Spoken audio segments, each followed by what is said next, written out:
Hey, come on! 안녕하세요. Hey, come on 변차연입니다. 오늘은 지난 창원 코파스 전시회에서 만나뵀던 로봇업계 블루칩! 대전의 일론 머스크, 한국의 토니 스타크, 레인보우 로보틱스 이정우 대표님 모셔봤습니다. 네, 반갑습니다. 대표님 안녕하세요. 안녕하세요. 너무 반갑습니다. 반갑습니다. 팬이에요. 감사합니다. 제가 저번에 코파스 때 강연 너무 인상 깊게 봐가지고 오늘 인터뷰도 정말 많이 기대가 되는데요.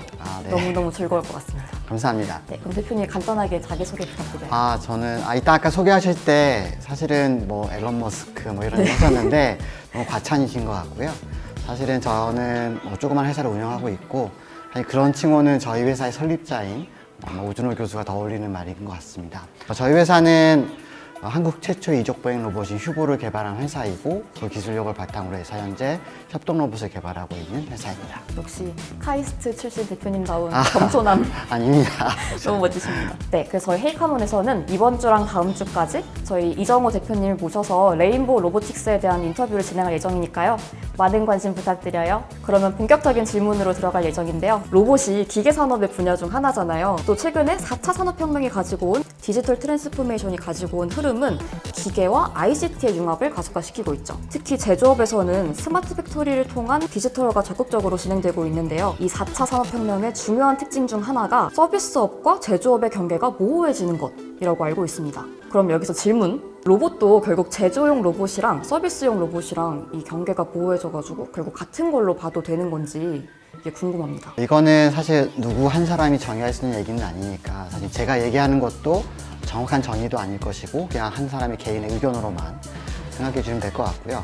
사실 이 모든 순간에 혁명이라는 것은 사실 어떤 것들이 정점에 모이면 그게 터져가지고 생기는 거거든요. 우리가 과거에 중세시대 르네상스라는 것들도 레오나르도 다빈치가 의사이기도 하고 건축가이기도 하고 한 것들이 어떻게 보면 어떤 전문적인 것들이 서로 그냥 레벨이 거의 비슷해져서 쉽게 넘어설 수 있는 것들이 이제 사회적인 분야가 되다 보니까 그런 이제 서로 다른 분야에 있는 것들이 합쳐지는 것이죠. 그런 의미에서 아까 말씀하신 것처럼 기계나 전자산업들 혹은 소프트웨어 이런 것들이 이제 융합이 되는 시대가 현재 아니냐. 그래서 이제 혁명적인 산업혁명이 생긴다고 볼 수가 있는 건 맞는데, 하지만 그렇다고 해서 어떠한 근간이 되는 어떠한 산업 자체가 서로 도움은 받겠지만 그 자체의 구분이 모호해진다는 것은 좀 아닌 것 같습니다. 왜냐하면 여전히 제조업이라고 불리고 있는 카테고리가 있는 거고, 다음에 서비스업, 소프트웨어 분야들 이런 것들은 여전히 경계가 분명히 있는 것이지만, 하지만 각각의 곳에 필요한 것들이 서로 이제 가깝게 있으니까 그런 것들을 융합시키는 작업들이 분명히 필요한 것 같습니다. 제조업은 사실은 재화를 생산하는 것이기 때문에, 물론 이 재화라는 게 무형의 재화이죠. 그래서 항상 기계적인 장치들 이런 것들이 필요한 부분이고, 그다음에 서비스업이라는 건 사실 무형의 재화를 창출하는 것이기 때문에 조금은 카테고리가 틀리는 것이죠. 이걸 합쳐진다는 표현은 이 두 개의 경계가 모호해진다는 표현보다는 서로 필요할 건 서로 취해서 더 발전시킨다는 의미가 맞는 표현인 것 같습니다. 다음에 또 그런 의미에서 그러면 로봇이 산업용 로봇과 협동 로봇의 경계가 모호해질 것이냐, 사실 그것 또한 여전히 쓰임새에 따라 틀릴 거라고 생각하는 것이죠. 지금 여기 보시는 것처럼 저희가 지금 여기 여러 장비들이 있는데요. 방송 장비들이 있죠. 하지만 분명히 전문가가 쓰고 있는 방송 장비가 있을 뿐만 아니라 또 저희가 일반적으로 쓸 수 있는 장비도 있는 것이죠. 그러한 것처럼 역할에 따라서 분야에 따라서 그 부분은 분명히 있을 것이라고 생각을 하고 있습니다. 그러니까 융합을 해가지고 서로 발전을 하긴 하는데 네. 그 경계가 아예 모호해지지 않는다. 네, 그렇게 생각합니다. 훌륭한 강연이었습니다. 그리고 두 번째, 레인보우 로보틱스에서 로봇이란 이동, 인지, 작업 이렇게 세 가지 핵심 기능을 가지고 있어야 한다고 정의를 해주셨었는데요. 그렇게만 보면 제가 생각했을 때 자율주행 자동차도 어떻게 보면 로봇이다 라고 말할 수 있을 것 같더라고요. 그러면 앞으로 대부분의 기계들이 로봇이라고 말해도 되는 건지 그게 궁금하고요. 또 이 로봇이라는 개념의 확장 가능성에 대한 대표님의 의견이 또 듣고 싶습니다. 일단 아까 말씀하신 이동, 인지, 작업 이거 세 가지가 이제 모여야지 온전히 어떤 로봇으로 볼 수 있다라는 정의는 사실 저희 회사가 내린 정의이고, 일반적으로 많이 쓰이는 정의는 아닙니다. 일반적으로는 이제 어떠한 재프로그래밍 가능한 어떠한 기계 장치를 이제 로봇이라고 보통 사전적인 용어로 표현을 하고 있고, 그런 것들이 이제 많은 사람들이 이제 로봇이라는 게 이제 학문으로만 있는 게 아니라 사람의 입장에서 보면 다양한 영화라던가 만화로서 인식하고 있기 때문에 로봇의 개념이 좀 확장되고 있는 것이죠. 자율주행차를 말씀하셨는데, 사실 자율주행차는 이동하고 인지만 가능하죠. 이동 이후에 어떤 작업을 하는 건 아니니까. 그래서 저희가 생각하는 범주에서는 조금 부족한 부분이 있지만, 하지만 여전히 어떻게 보면 하나의 또 로봇의 카테고리에 넣을 수도 있는 것도 분명합니다. 특히나 이제 전통적인 어떤 과거에는 어떤 전자장치나 이런 것들이 많이 들어가 있지 않았지 않습니까? 대부분 이제 엔진을 통한 동력을 얻고 사람이 드라이빙하는 것에 주 포커스가 과거의 자동차였지만, 지금은 아까 말씀하신 것처럼 다양한 센서들이 들어가 있고 주변 환경을 인식할 수가 있고 거기에 따라 반응하는 기계이기 때문에 어떻게 보면 이제 로봇의 카테고리로 불릴 수가 있다고 생각은 할 수 있습니다. 그럼 로봇의 범주가 어떻게 확장될 것이냐라는 것은 사실 저 개인의 한 사람으로서 판단할 수 있는 건 아니고 다양한 사회적인 합의가 있어야 될 것 같고요. 하지만 분명한 건 로봇이 점차 많은 분야에서 활용이 될 것이고, 그렇다면 반대로 로봇의 범주는 좀 더 확장될 것이다라는 것은 자명할 것 같고요. 다음에 모든 기계가 로봇으로 불린다는 것은 로봇과학자 입장에서는 상당히 반가운 일이라고 생각합니다. 그럼 결국에는 로봇 산업이 앞으로 확장될 거라는 거는 분명한 사실이라는 거네요? 네, 맞습니다. 제가 사실 비밀로 하려 했는데 제가 레인보우 로보틱스 저번에 강연 듣고 나서 주식을 샀거든요. 제가 아직은 소액이지만 그래도 주주란 말이에요. 잘 부탁드립니다. 요새 많이 떨어져서 죄송합니다. 아니에요. 대표님 오늘도 야근하실 거죠? 네. 네, 농담이고요.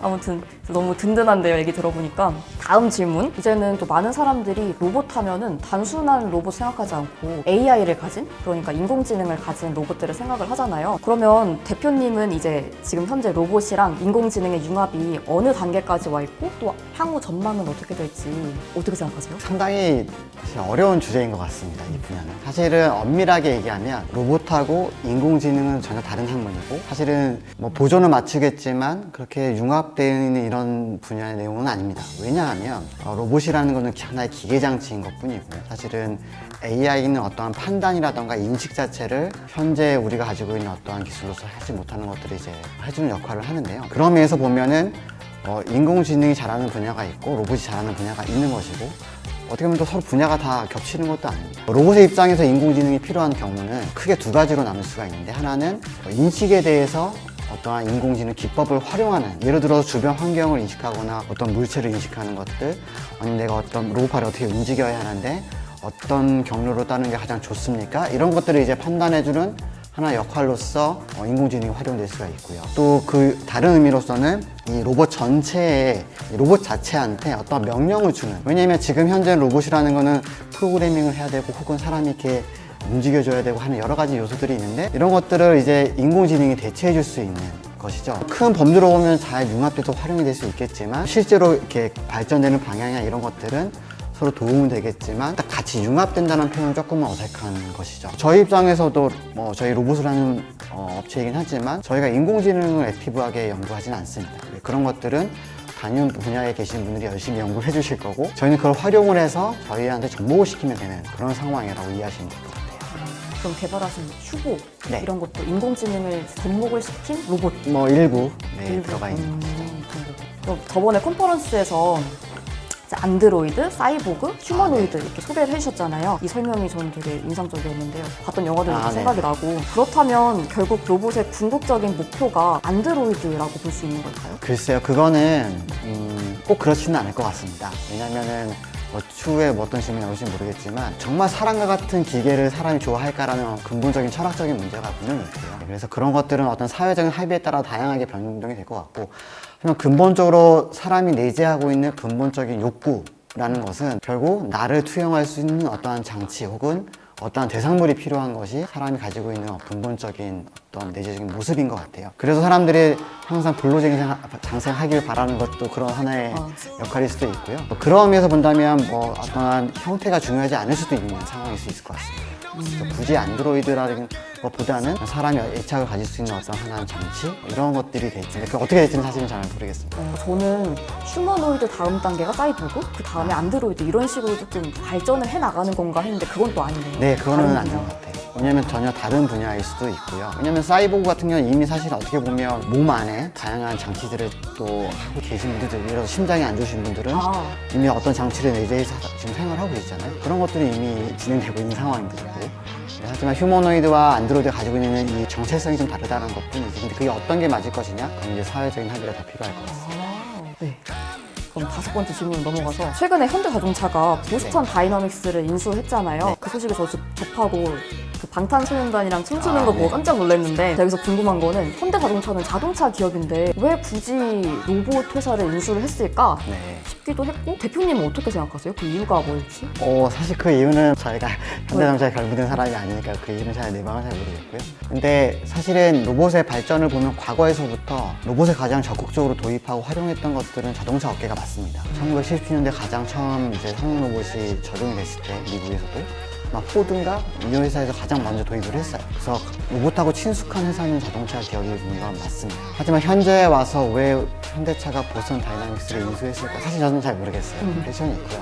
하지만 이제 미래 산업이 그냥 이동 수단에서의 자동차에서 이제 머무르는 게 아니라 좀 더 발전적인 단계, 이동을 너무나 이제 손쉽게 되고 어떤 그 다른 것들이 이제 필요하게 된 상황일 것이고 아마 그런 거에 어떠한 나름대로 보고 있는 비전이 있었기 때문에 그 회사를 인수했다라고 생각을 합니다. 그래서 뭐 공표하기로는 뭐 이제 모빌리티라는 것이 자동차로 이제 국한되는 것이 아니라 사람이 개인 운송 수단으로서 바뀔 수도 있고 그다음에 그런 이동이라는 카테고리에서 또 다양한 분야에도 이제 적용될 수가 있으니까 그런 의미에서 로봇 기업을 인수하지 않았나라고 생각을 합니다. 그럼 현대차 입장에서는 로봇을 기반으로 한 새로운 밸류 체인을 구축을 하려고 한다라고 생각해 볼 수도 있고 네, 그렇겠죠. 아무래도 전 세계적으로 그런 앞으로 미래 산업이라는 것들을 많은 분들이 정의를 하지 않습니까? 드론이라는 것도 있고 로봇이라는 것도 있고 뭐 다양한 것들이 있죠. 거기에서 아마 현대자동차 내재적으로 가지고 있는 현재 자기네 스테이트와 자기네가 갖고 있는 어떤 기술력들을 어디에 포커스를 할 것이라는 것을 봤을 때 가장 적합한 게 이 분야라고 생각했기 때문에 뭐 대비를 하지 않는가 이렇게 생각합니다. 그럼 제가 또 궁금한 게 네. 그 보스턴 다이내믹스의 전 주인 네. 그러니까 구글이랑 소프트뱅크는 왜 매각했을까요? 경영상의 이유가 또 있겠지만은 네.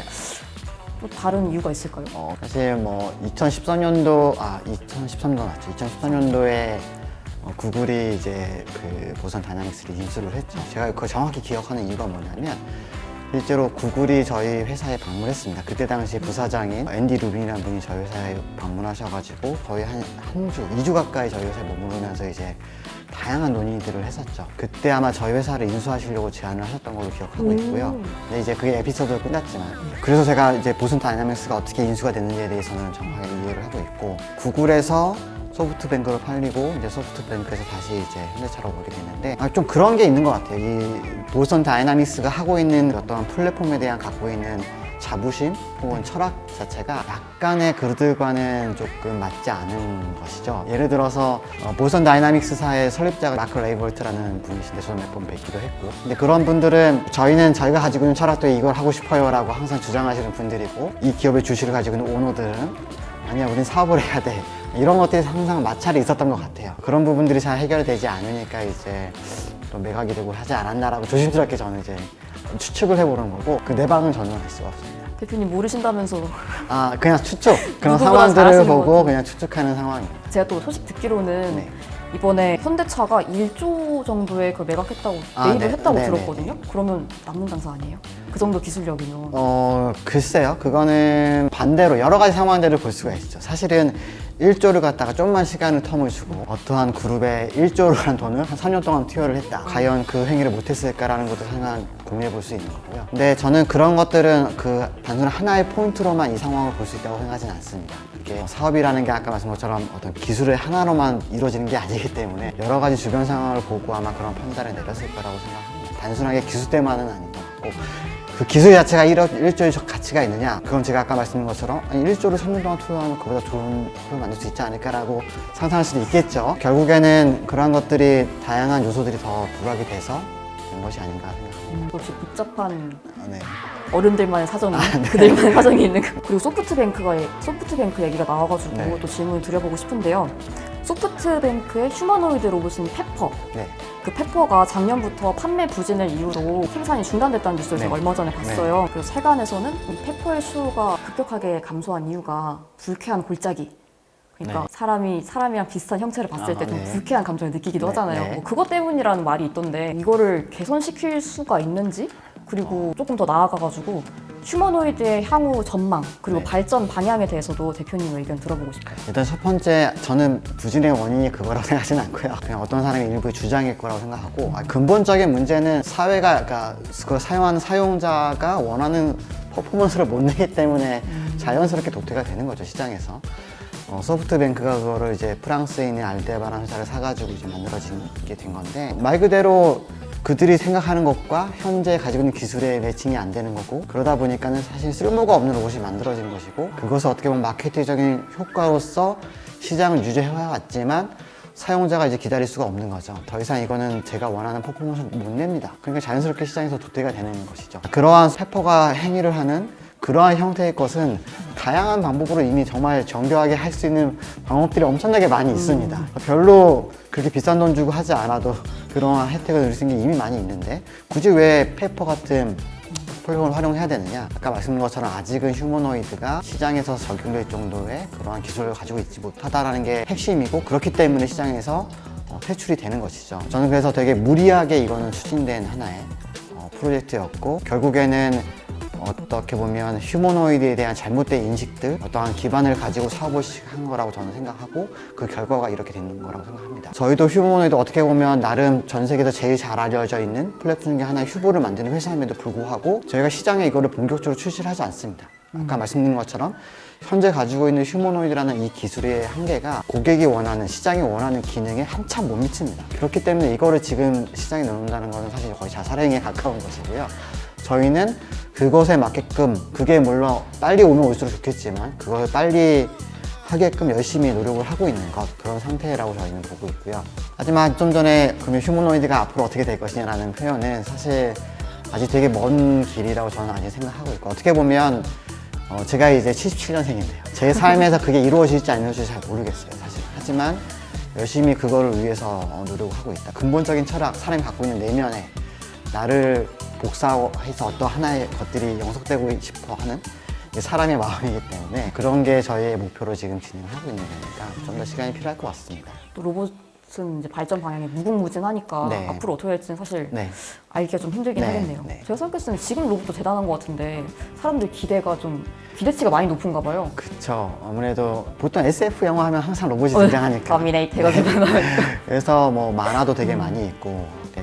그것들은 어떻게 반대로 해갈 수 있냐면, 사람들은 저런 형태의 로봇을 원하는구나 라고 표현할 수도 있어요. 그렇기 때문에 그런 것들을 저희의 엔지니어 입장에서는 열심히 만들려고 노력을 하겠죠. 언젠가는 네. 휴보가 갑자기 네, 그러게 바라고 있습니다. 그러면 너무너무 신기할 것 같아요. 이날을 떠올리면서 네. 이제 코봇, 협동 로봇에 대한 네. 얘기를 해보고 싶은데요. 협동 로봇 시장이 가파르게 성장을 하고 있고, 휴머노이드와 더불어서 레인보우 로보틱스의 주력 상품, 어떤 핵심 비즈니스 분야도 협동 로봇이라고 할 수 있잖아요. 네. 제가 알기로는 협동 로봇 기술이 총 3단계로 나뉜다고 들었는데요. 그 중에서 마지막 네. 단계, 즉 다양한 환경에서 다양한 목적까지 자유롭게 수행하기 위해서는 어떤 기술 그리고 전략이 필요한지도 궁금합니다. 일단은 제가 그때 강연 때 말씀드린 3단계는 어떤 협동 로봇을 지칭한 것이 아니고요. 전체 우리가 지금 과거에 로봇이 분명히 있었고, 현재 시점은 어떻게 있고, 앞으로는 어떻게 될 것이다 라는 것의 그 패러다임을 그냥 저희가 설명한 것이고, 그게 어떤 협동 로봇 하나에 국한된 것은 아닙니다. 그때 제가 말씀드렸던 단계라는 것은 과거에 분명히 로봇이 있었고요. 그 로봇이라는 거는 자세히 생각해 보시면 공장에서 쓰이는 산업 로봇이 주가 되었었고, 그 로봇이 활용되는 그 공간이나 목적들을 보면 공장이라는 잘 세팅되어 있는 어떤 한정된 공간, 그리고 로봇에 부여된 것도 다이나믹한 게 아니라 페인팅이면 페인팅, 용접이면 용접, 어떤 목적을 가지고 로봇이 활용됐다라는 것이 소위 1단계 로봇이 활용되는 절차들이었고, 2단계는 저희가 좀 더 이제 조금씩 이제 바뀌고 있죠. 우리가 현재 이 순간에 어딜 가든 로봇이라는 얘기가 뭐 예를 들어서 어떤 음식점에 갔는데 로봇이 서빙을 하더라 라는 게 이제 조금씩 보여지게 되는 것이죠. 그런 하나의 상상을 보시면 공간이 보니까는 공장처럼 이렇게 정체되어 있는 공간이 아니고 음식점처럼 막 사람도 왔다 갔다 하고 막 웅성웅성하고 되게 다이나믹한 환경으로 변경이 됐고, 하지만 로봇은 또 거기서 다이나믹하게 하는 게 아니라 딜리버리면 딜리버리, 특정한 목적을 가진 로봇들이 활용이 된다는 것이죠. 그게 이제 조금씩 이제 시도를 해보고 있는 단계인 것이고, 그렇다면 이제 당연하게 저희가 생각해 볼 수 있는 거는 다음에는 공간도 되게 다이나믹하고, 로봇한테 부여된 어떠한 임무 자체도 되게 다이나믹할 것이다. 하나의 임무가 아니라 여러 가지 복합적인 임무가 될 것이다 라는 것이고, 근데 거기에 가장 적합한 것은 아무래도 인간형 로봇, 휴보 같은 형태의 로봇이 되지 않을까라고 조심스럽게 전망해 볼 수 있는 것이죠. 왜냐하면 이 사회적인 인프라나 모르는 것들은 사람한테 맞춰져서 설계가 될 것이거든요. 네. 결국에는. 그렇다면 그런 공간의 제약이라던가 작업의 제약을 최소화하려면 결국은 로봇도 사람과 비슷한 형태가 돼야 되지 않을까, 그렇게 생각을 하고 있는 겁니다. 그래서 아까 말씀드린 협동 로봇만의 얘기가 아니고요. 이거는 어떤 전체적인 로봇의 패러다임이 이렇게 변화될 수 있다라고 이해해 주시면 될 것 같아요. 공장에 있는 로봇, 뭐 식당에 있는 로봇 이런 식으로 딱 이미지를 네. 그리니까 명확하게 구분이 되는 것 같아요. 네. 대표님 너무 명강사이시네요. 아니요. 명선생님. 또 협동 로봇에 대해서 생각을 해봤을 때 이제 생산 현장에서 기계랑 인간이랑 네. 같이 일을 하는 거잖아요. 이 아름답게 공존하는 네. 모습 되게 인상 깊더라고요. 그런데 휴머노이드의 발전이 궤도에 오르게 된다면 결국 휴머노이드가 이 협동 로봇의 자리를 대체하게 될까? 네. 그럼 아까 말씀하신 게 이렇게 생각해도 되는 걸까요? 휴머노이드가 어. 협동 로봇의 자리를 대체한다. 대체라는 표현은 어색하죠. 왜냐면은 다들 목적이 있는 거니까. 발전? 그러니까 그러니까 여러 가지 상황들이 겹칠 거예요. 네, 어떤 온전체가 있을 수도 있고, 어떤 거에 하나만 요소만을 가지고 충분히 활용할 수 있는 곳은 또 그렇게 활용을 하겠죠. 왜냐면 아까도 제가 산업용 로봇, 서비스에 활용될 수 있는 로봇들이 서로 시장을 잠식하느냐, 꼭 그렇지는 않는 거죠. 각각의 목적에 따라서 그 로봇들이 활용이 될 것이고, 오히려 더 휴머노이드가 잘하는 어떠한 상황들에 대한 분야가 있을 것이고, 협동 로봇이라든가 산업용 로봇 이런 것들이 또 잘 쓰일 수 있는 분야가 분명히 있을 것입니다. 예를 들어서 어떠한 물건을 집어서 옮기는 되게 단순한 작업들을 하는 제조 현장에서 굳이 휴머노이드가 가서 거기서 이걸 할 필요는 없겠죠. 굳이? 네. 그래서 그거는 환경과 여러 가지 요소에 따라서 변경이 될 것이고, 각각의 거기에 맞는 걸맞는 형태의 로봇들이 생겨날 것이고, 어떠한 휴머노이드 하나로만 어떠한 로봇 업계나 로봇의 어떤 플랫폼이 평정이 될 것이다. 이거는 조금 조심스러운 생각인 것 같고요. 각각의 목적에 맞는 형태의 로봇들은 계속 발전해 나갈 것이라고 생각합니다. 왜냐하면 휴머노이드가 날아다닐 수는 없겠죠. 그런 경우에는 분명히 드론 같은 형태의 로봇들이 또 활용이 될 것이니까 결국은 각각의 목적에 따른 형태의 로봇들이 계속 생겨날 것이라고 생각합니다. 또 각각이 잘하는 게 따로 있으니까 네, 목적에 따라서. 그럼 협동 로봇이 뭐 휴머노이드로 가기 위한 과도기적 성격 이것도 아닌 거예요. 네. 근데 사실 반대로 생각해보면 저희가 네. 협동 로봇을 좀 더 잘 만들 수 있었던 네. 근간은 뭐냐면, 사실 저희가 휴머노이드를 잘 만들었기 때문에 사실 그 기술을 이용을 해가지고 이 협동 로봇을 만든 거거든요. 그래서 어떻게 보면 어떤 다른 분야의 사람들의 그건 아니고 저희 회사의 독특한 성향은 저희가 휴머노이드 로봇이라는 큰 철학적인 의미를 갖고 있는 플랫폼을 계속 발전시키다 보니까 거기에서 필요한 기술들을 개발을 했고, 그 기술 조금만 저희가 조합을 하다 보니까 이런 협동 로봇을 쉽게 만들 수 있었다. 이렇게 저희는 지금 흐름이 가고 있는 거예요. 뭔 느낌인지 알 것 같아요. 네네. 그래서 제가 그때 잠깐 강연 때 말씀드렸던 것처럼 자동차의 F1이라는 아주 약간 도전적인 어떤 플랫폼이 있죠. F1 경기 쓰이는. 거기에 들어가 있는 엔진부터 미션들은 상용화된 제품을 쓰는 게 아니에요.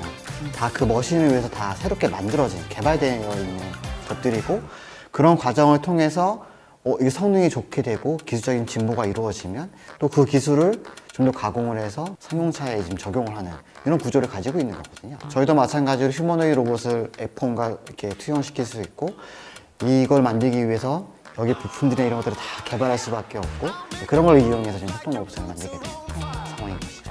휴머노이드 하나 잘 만들었더니 협동 로봇도 네. 조금 같이 할 수 있었다. 네. 신기하네요. 전 당연히 협동 로봇 한 다음에 휴머노이드로 넘어갈 줄 알았는데. 네. 네, 오늘은 이렇게 레인보우 로보틱스 이정호 대표님 모셔서 로봇에 대한 전반적인 이야기 나눠봤습니다. 다음 주 2편에서는 레인보우 로보틱스 기업에 대한 조금 더 자세한 이야기를 나눠볼 예정이니까요. 다음 주 금요일 절대 놓치지 마세요. 그럼 2편에서 만나요. 안녕!